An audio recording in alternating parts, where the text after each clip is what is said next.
Okay, this is a quick demo of the tool that I've put together and ideas to convert the CAM regions into 3D solid objects in a CAD environment. Now I've got a user-defined panel set up over here on the left, which automates a lot of the process. I'll go ahead and get this started. For this particular region, it's reading in the various surfaces that bound that region as defined in the CAM original data.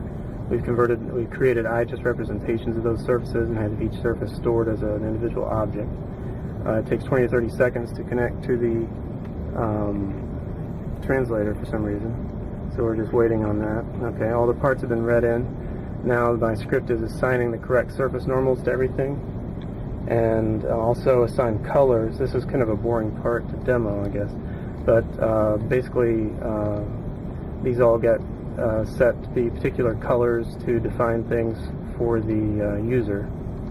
And you can go ahead and create these parts and then do the Boolean operations. Like I say, the color cues kind of let you know which operations to do in which order. We produced this object. I have two versions of the script that run depending on which button you click. One automatically will combine it into this, and one lets you manually do it. Well, it automatically does it to the point that it becomes non-ambiguous. So if we zoom in on this part just a little bit, you'll see there's a yellow point inside, and that is the point in the original CAM data that defines its interior. We can shade it and make it a little bit easier to see. It's this kind of weird blade object. It's at the top of the liver. And then to verify that this is the correct object, in fact, I've got voxel data where I've voxelized the CAM, completely different code in its own coordinate system, and I load in the voxels as points for this particular region in the CAM, and verify that these voxels all lie, within this solid object that we've just created. So that's your verification that you've created the correct object. As soon as you've got that, and you're sure you've created the correct object, you can go ahead and click this button, and it will assign it to the, excuse me, sorry, I've got to do this one thing. Set up a particular name for the part. Then I click this button.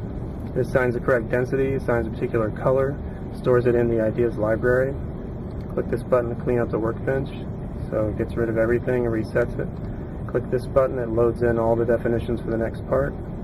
Click this button, it begins loading the surfaces for that next part to convert.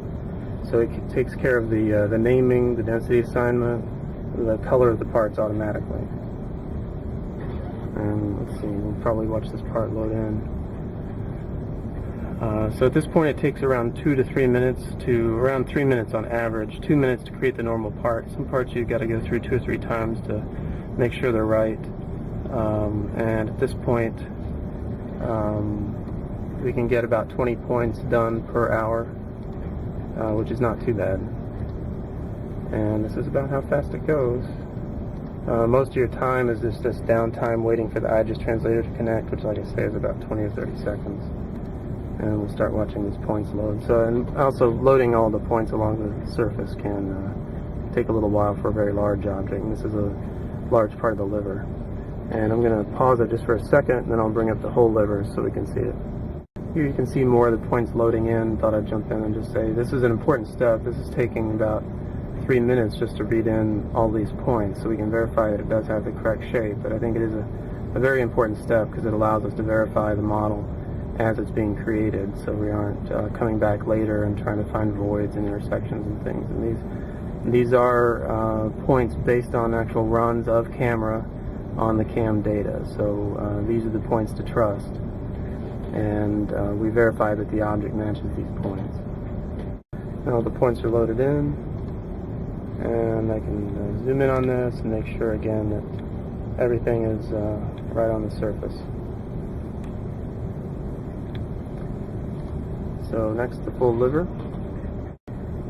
Okay, so here's the completed liver. We're looking at the front of it. This is the top. This is where the lungs come in and set in up there where it's flat. And this is one side over here where there's something big underneath it. There's all these cavities and weird little things sticking off the bottom. Some kind of other organ sticks up in a pocket there. There's a cutout in the back here for the spine to go through it. So that's the full liver. That's 20 parts. And that would take about an hour to complete.